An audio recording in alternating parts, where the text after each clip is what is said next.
Hey guys, welcome to a new session of Global Education webinar. So today's session is going to be about risk management. So let me introduce myself again. My name is Mario Paz. I am GFB KMC member and you can contact me at my email number and also my WhatsApp number. So let's start with this new session. We are going to talk about risks, something that's actually very important to talk about, especially in AIESEC. So the summary of today's session is going to be first a risk introduction where we are going to learn about risk in general, the types of risks that we manage in AIESEC, risk management, the risk tool that we have implemented in AIESEC, and finally we are going to talk about how to implement risk management in investments and decision making. Cool. So first of all, what's risk? What happens in the world concerns us, especially as AIESEC, because we are a global organization, which means that we operate in a global scope. Therefore, everything that happens around the world and around us greatly influence our daily activities. Cool.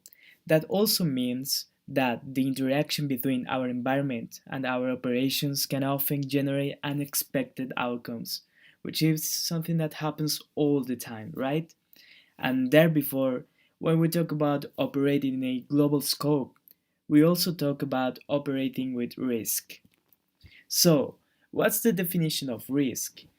According to the ISO 31029, risk is the effect of uncertainty over objectives. So that's the most basic definition that we have regarding risk. Cool. So every time we talk about risk, we are also talking about uncertainty because we don't know what's going to happen in the face of these particular events that may happen soon or later.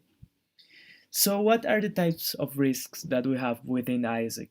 So within our risk management framework, we classify the risks in five main types, which are safety and health, financial, legal, reputational, and also risk of future operations.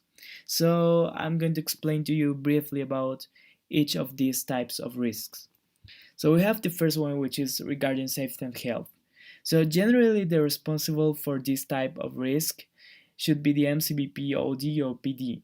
The point of attention is membership and EPs, and it's regarding the health and insecurity problems at the location where the entity operates. For example, if we are talking about our membership, we should take a look about the differentiation of ongoing risks that are known and can be prevented, going risks that arise in the short term and are not preventable.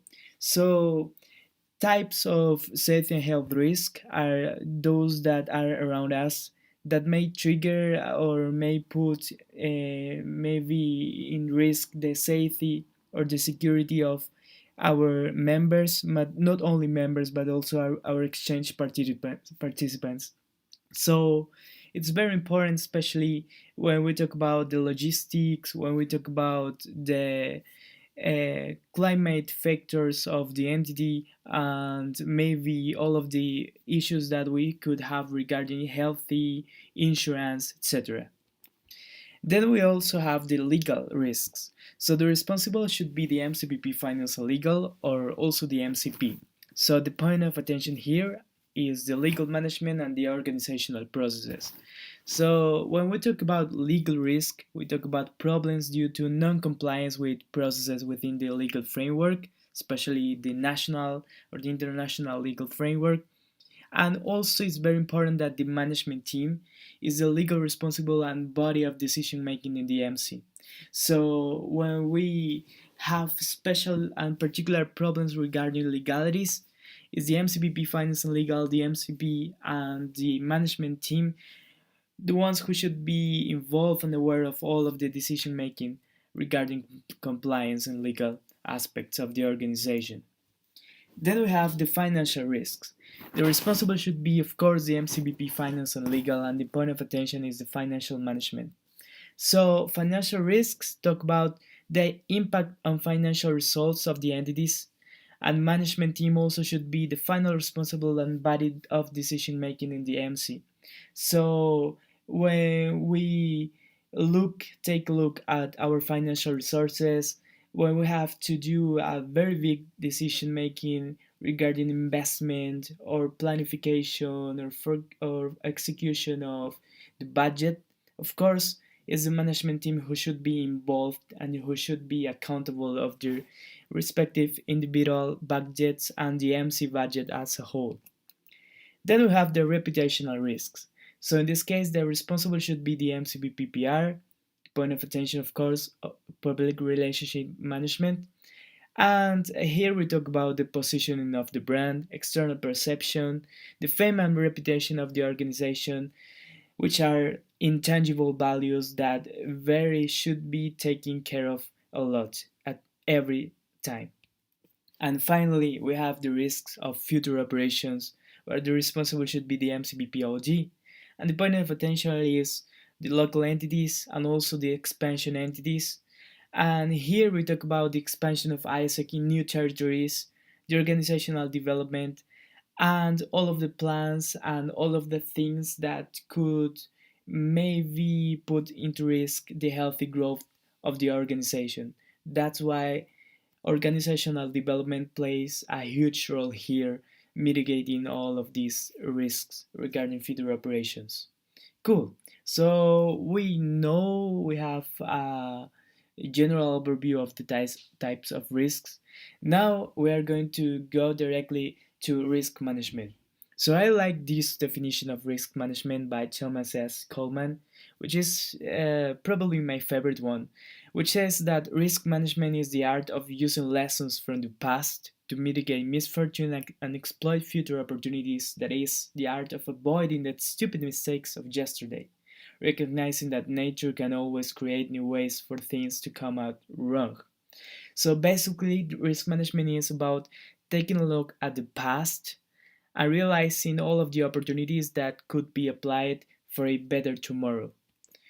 So in AIESEC, we implemented a risk tool that could be used by all of the entities for the risk log, the risk assessment, and also the action plans in order to mitigate risk and to have a very well prepared structure of contingency plans in case of any kind of potential risk may arise or may happen in the entity. So, you know that AIESEC operates in a global environment, which implies that in our day-to-day activities we are facing risk of every kind. So, every time we are going to see and we are going to face risk. For that reason, we must have a tool that could help us to prevent uncertainty in order to keep delivering our core promise successfully. That's why we created the risk assessment tool, right? So this is the risk assessment tool. It has a few tabs, and the first one is the home tab. So here we could find the risk, the five types that we use to classify the risk within the AIESEC, which I already told you: safety and health, legal, financial, reputational, and future operation risk. Remember that this is the official classification, one more time, of risks according to our social business nature, because there are other enterprises where they used to classify the risks according to their own nature. So in AIESEC's case, these are the five main risks types that we have. Also, we can find the legend with the risk matrix. So here I'm going to take a little bit more of time to explain what the risk matrix is. So this matrix is very important for us in order to classify risk according to its level of likelihood and impact. So these are the two main items that we use to classify risks according to their likelihood, the probability of of the occurrence of this risk, and also the impact, right? So if it's a minor or maybe a significant impact that it could have. As you can see, we have different types of risk responses per each combination. So this would help us to understand the risk assessment that will be performed in the other tabs of the tool. So when we find a particular risk or we identify a risk, we are going to use this risk matrix to classify it according to their likelihood, that could be minor, moderate, or excuse me, it could be rare, possible, or frequent. So according to how possible it is, or what's the probability to that this particular risk could happen, and also the impact. The impact could be minor impact, moderate, or significant. So if we, for example, find a particular risk item and we want to evaluate it according to the risk matrix tool, then we are going to classify or put a number of likelihood from 1 to 3, and then we are going to put a number of impact from 1 to 3. So for example, we find that we have identified a risk that is possible, not frequent, not or rare. It's just possible. It's just in the middle of the probability, and this particular risk is actually a significant risk. So the qualification is going to be 6, which means that's going to be a orange risk. So in this case, we can take a look at this other table, and here we are going to find the risk response that we could execute for this particular risk. Of course, this risk response is very, very, very general. Then on the other tabs, we are going to find a more developed risk plan for each individual item of risk. So in this case, for example, for a orange type of risk, the risk response, like the default risk response should be to transfer or reduce this type of risk. So for the other types of risk, what we would do, for example, for a green one, we should be that maybe a risk of a very high likelihood and a very minor impact. The risk response should just be accept the risk because it's going to be almost non relevant risk. For yellow ones, for example, which may be a little bit more relevant or significant, the risk response should be to reduce the risk.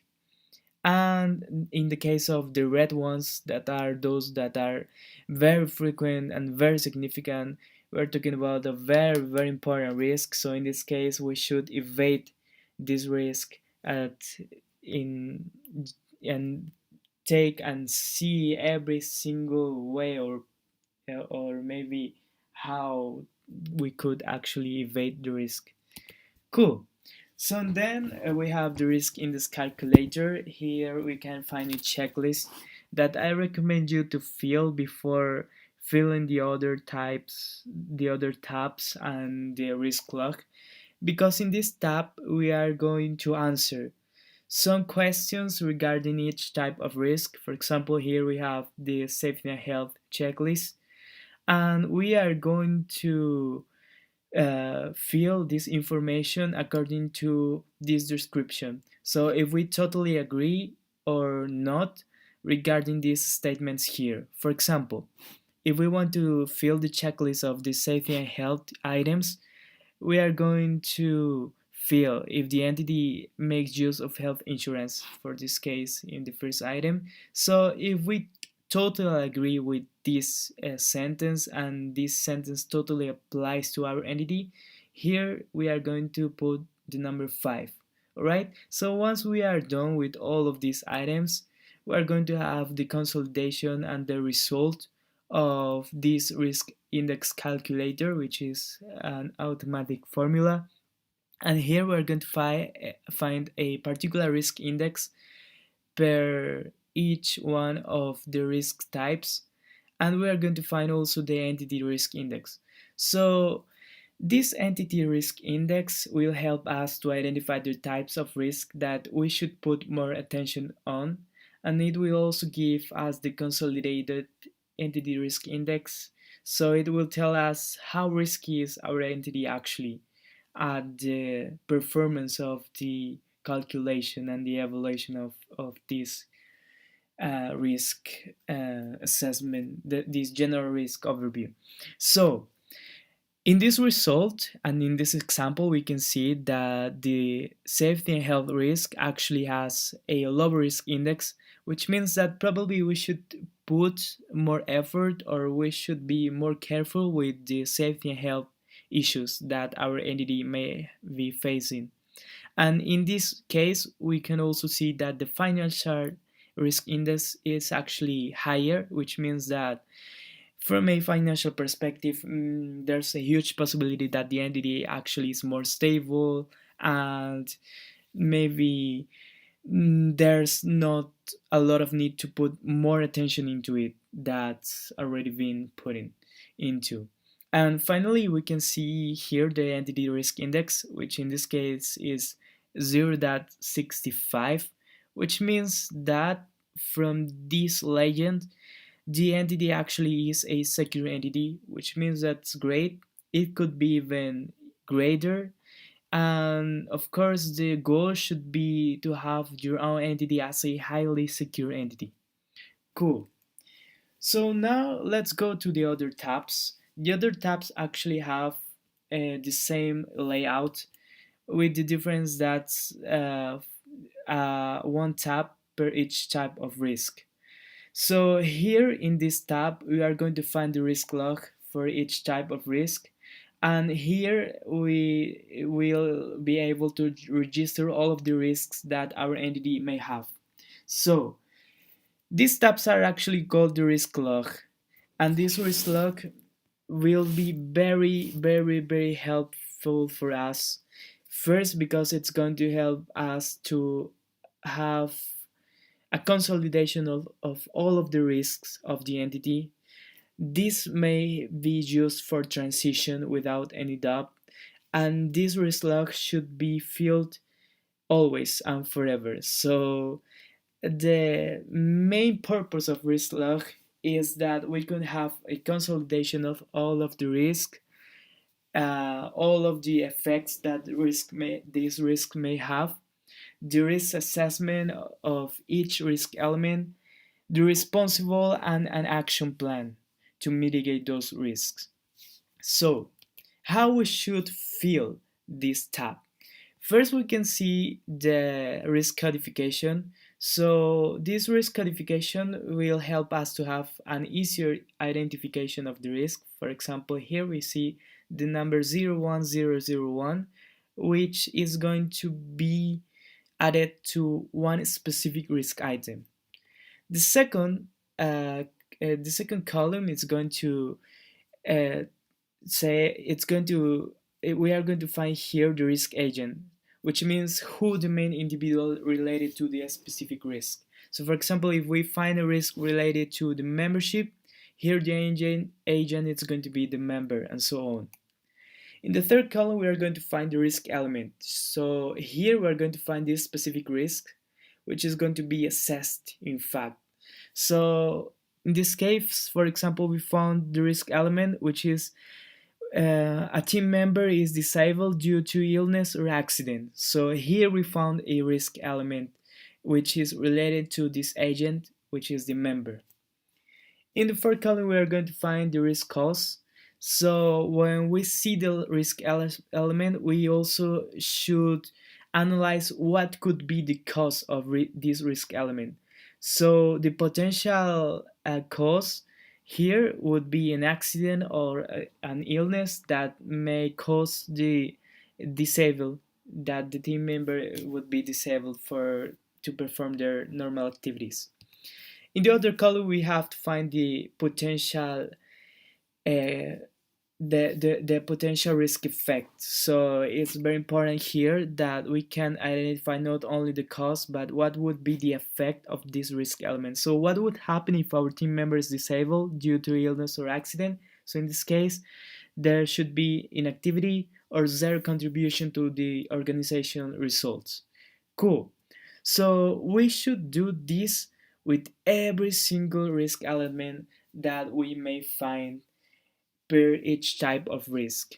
So what we should do here is to have a seat with our NC members, have a brainstorming session, which is the one that I recommend the most, and fill all of the information on the risk log.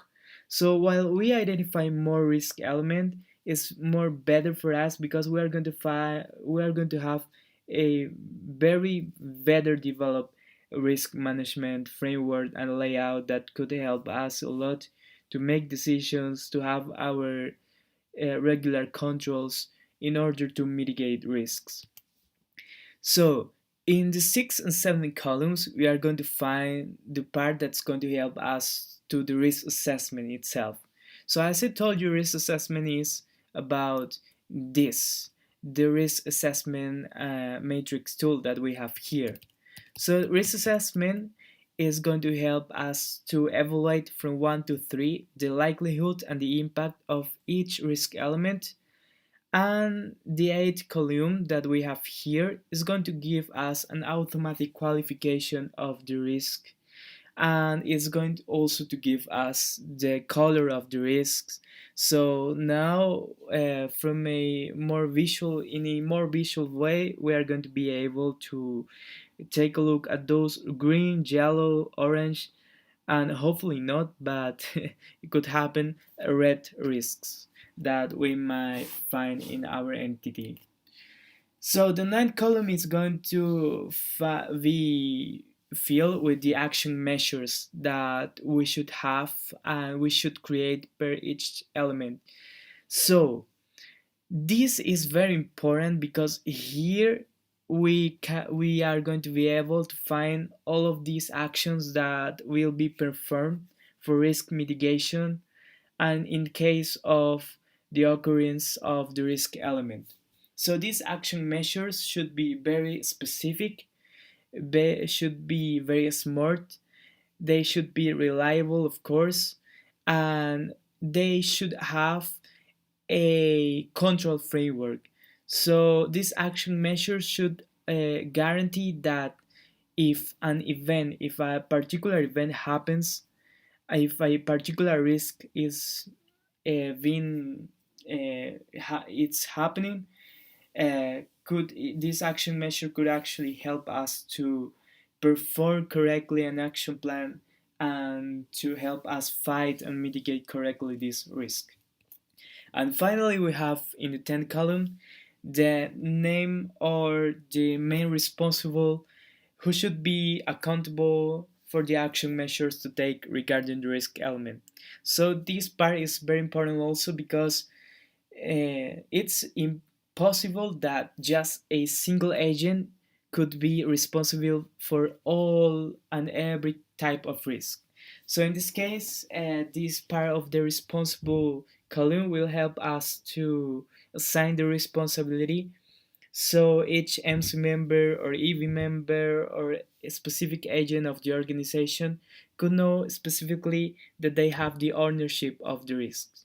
So this responsible column is also called the risk owner column, where we give the responsibility and accountability of the risk to a specific agent or person within the organization. Cool.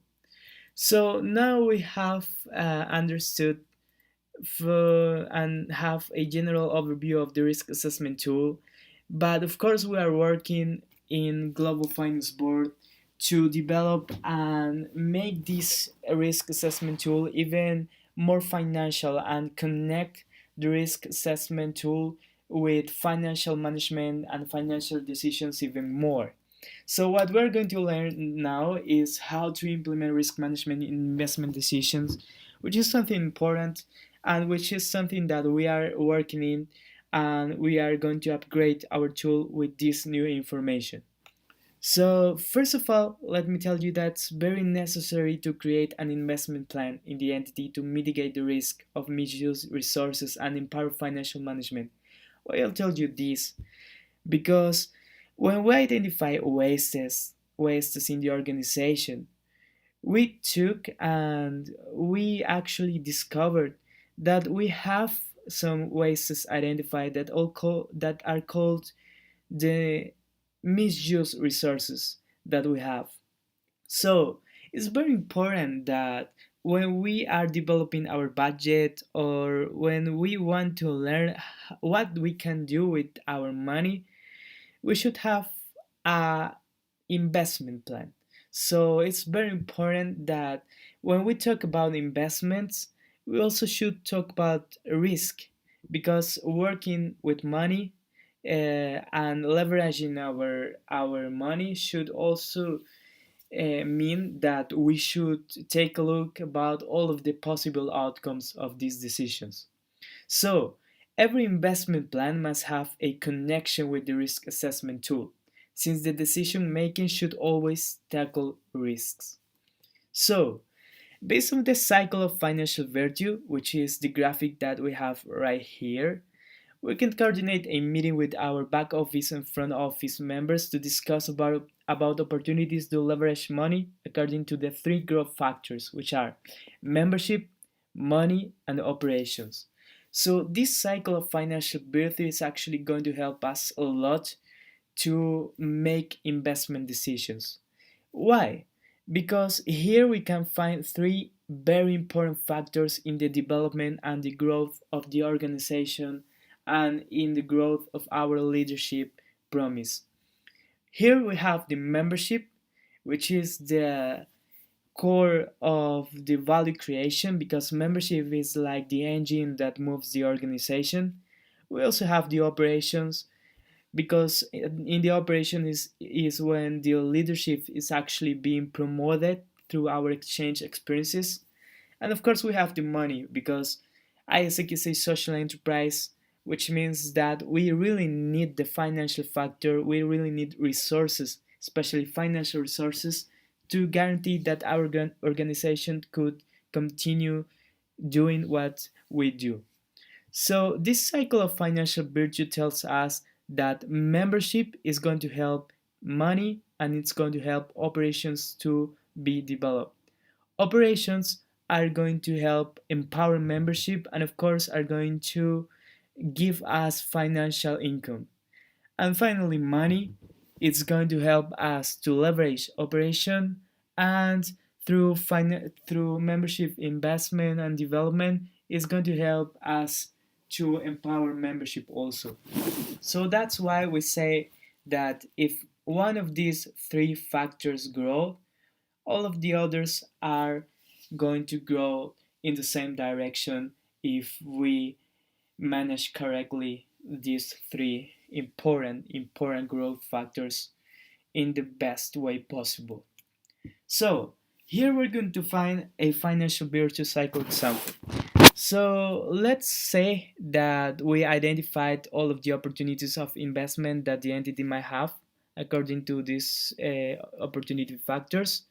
So this actually could be discussed, it could have been discussed and filled in a brainstorming session with the MC or EV.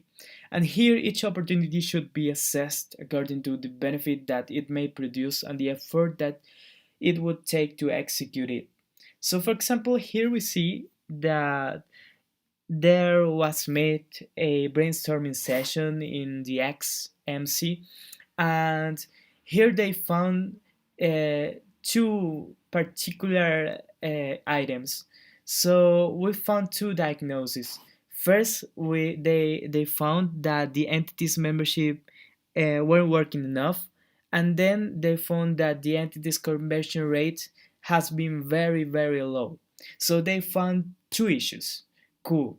So here they identify the cause, so to identify why this actually could be happening, and the effects, so why this particular issue, what this issue actually caused.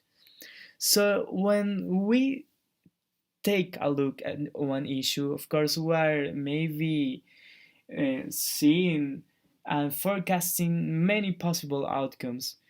But here is one thing that I consider very interesting when we have a risk management mindset, and it's that every issue should become an opportunity of improvement, of maybe doing the things better in order to tackle this issue. So for in this case, we can see that for this first issue, the opportunity found was to implement an R&R system, and in the other case was to invest in better marketing strategies. Those are great opportunities and of course are possible solutions that represent investment, right? So It's very important that when they find opportunities, we should actually assess them. So what we do here is that when we have find an opportunity of investment, according to two main factors, they should be we should consider what would be the impact, and of course what should be the effort to keep on practice this opportunity. So here we see that the first opportunity had an high impact that was identified, and the effort for this one was actually high at the same time. And in the second one, we found that this opportunity had a high impact identified, but the effort actually is low, kind of low. Cool. So let's go to the next clue. Here we find the agent, which means who should be involved in the development of this opportunity that was identified. So in the first one, since we're talking about membership investments, the agents were the MCPP FNL and the MCPP PN. And in the second one, since we're talking about conversion rate and marketing strategies, the agents were the MCPP FNL and the MCPP DXP. Cool.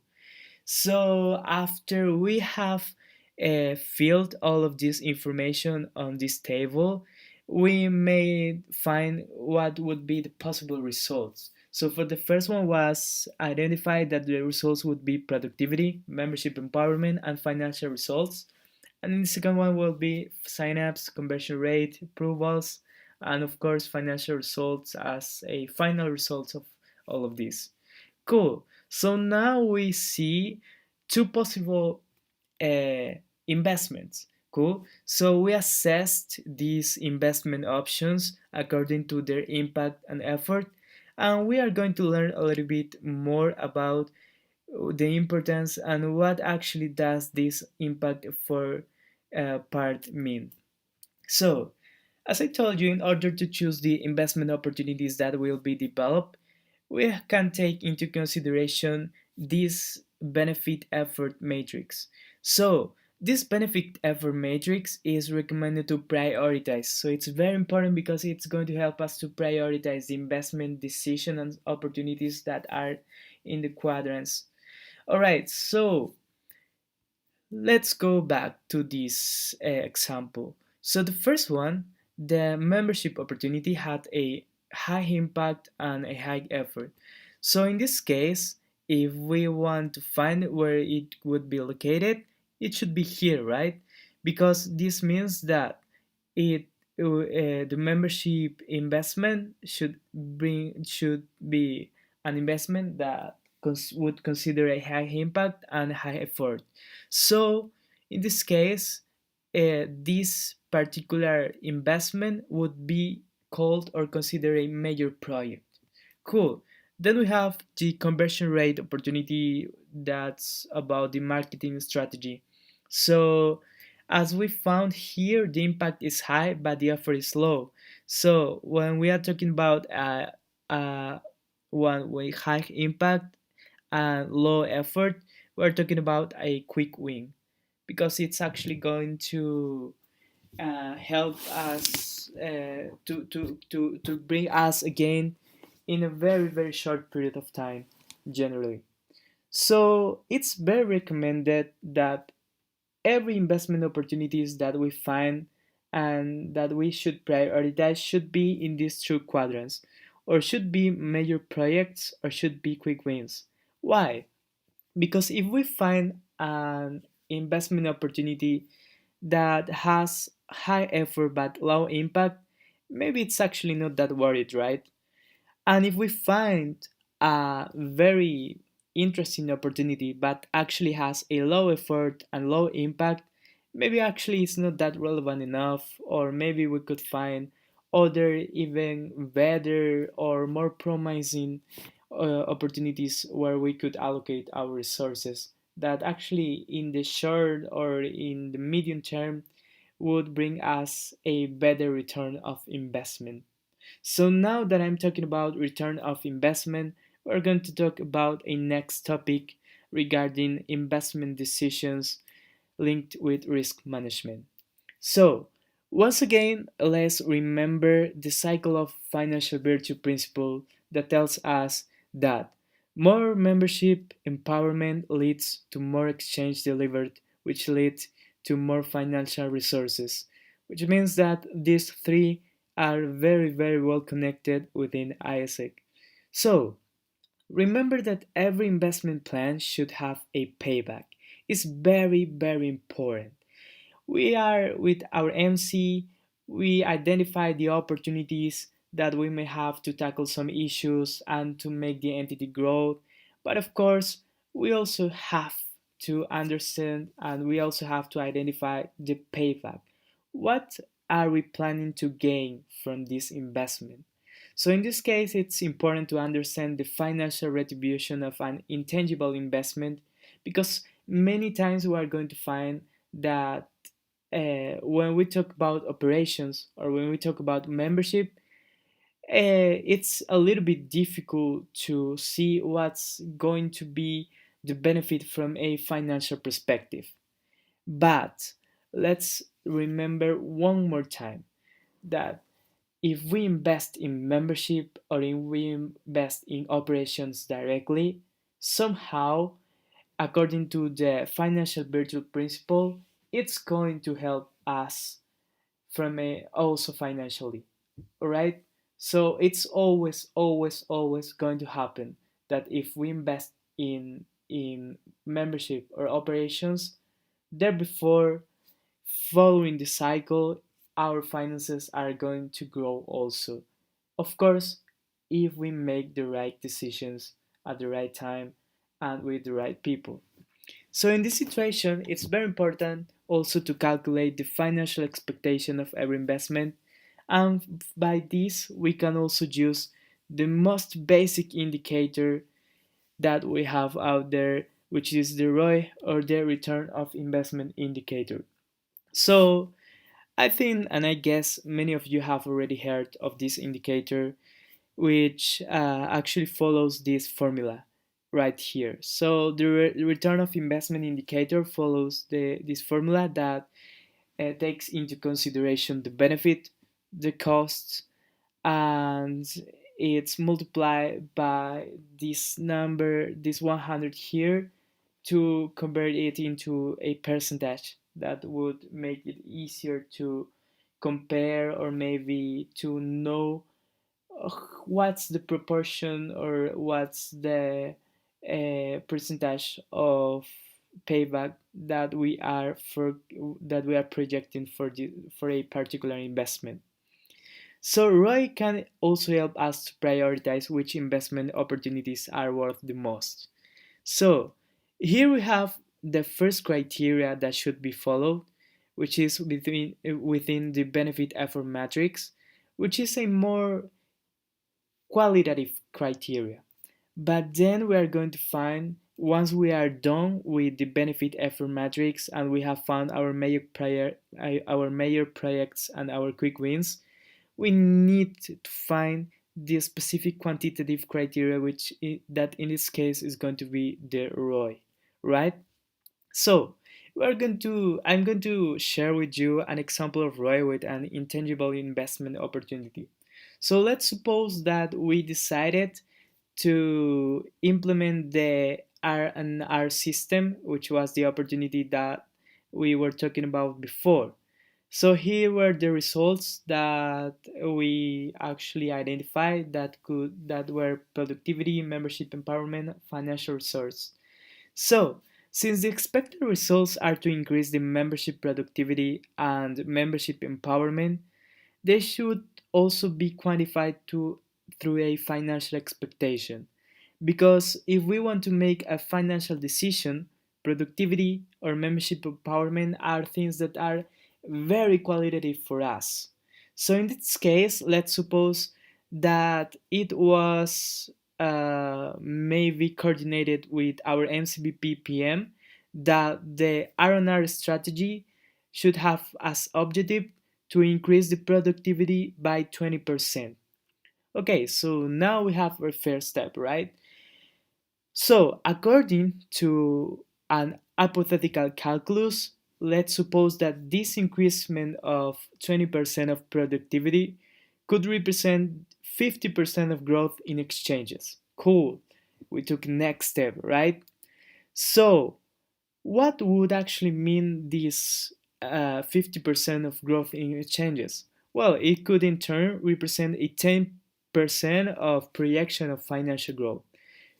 Finally, so here we are saying and we are looking that actually this part of the R&R strategy that we implemented here that was kind of qualitative turned out to be a little bit more quantitative and was represented in a 10% projection of financial growth, which manifested in monetary units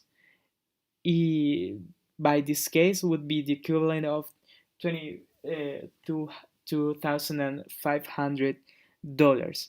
Cool. So now we're talking about money. So now we can actually see that have a more quantitative example of this opportunity, and now we are going to make we are going to find we are going to have more specific data for the financial analysis. So then it would be also be decided that this investment in R&R should not be more than 22.5k dollars.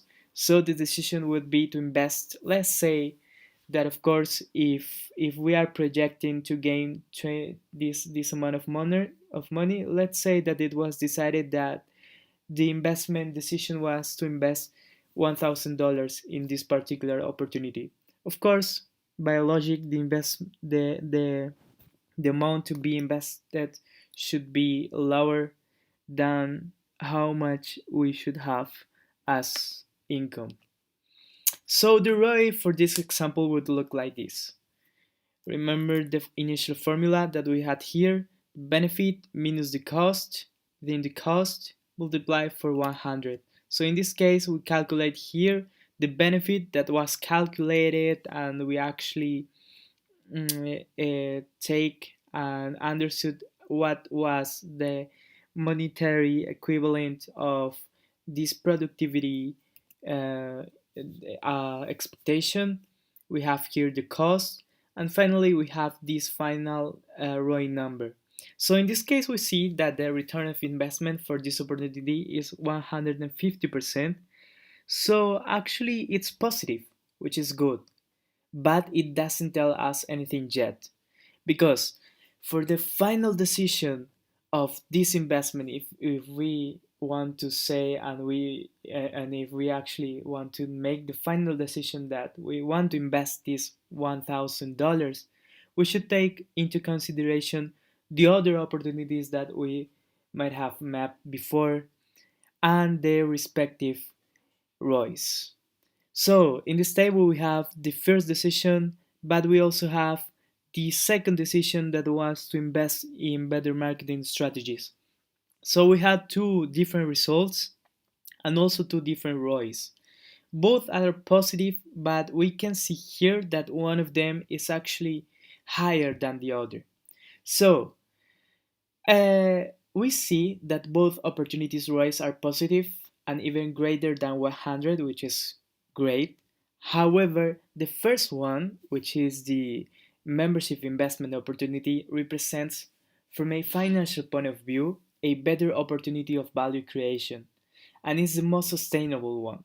So remember that in both cases, leadership is being developed since operations are still growing.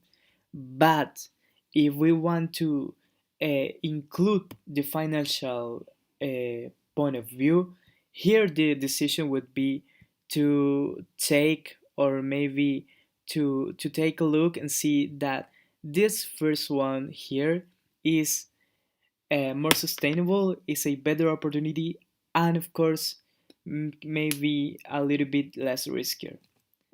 So every important financial investment decision, when we talk about major projects, especially because they are the ones that represent a higher effort and are going to bring us a higher benefit, but therefore are going to be riskier, should have their own risk assessment plan registered in the risk tool. So this is very important because once we have identified all of our potential major projects, all of our potential and big opportunities of investment when we are where we are going to allocate a lot of resources, they should be and they should have their own risk assessment plan registered and filled in the risk assessment tool. So remember this is very important. And once again, thank you so much. I really hope you have liked this session. Remember that the risk assessment tool version 2.0 will be available with this new information regarding risk management and investment decisions.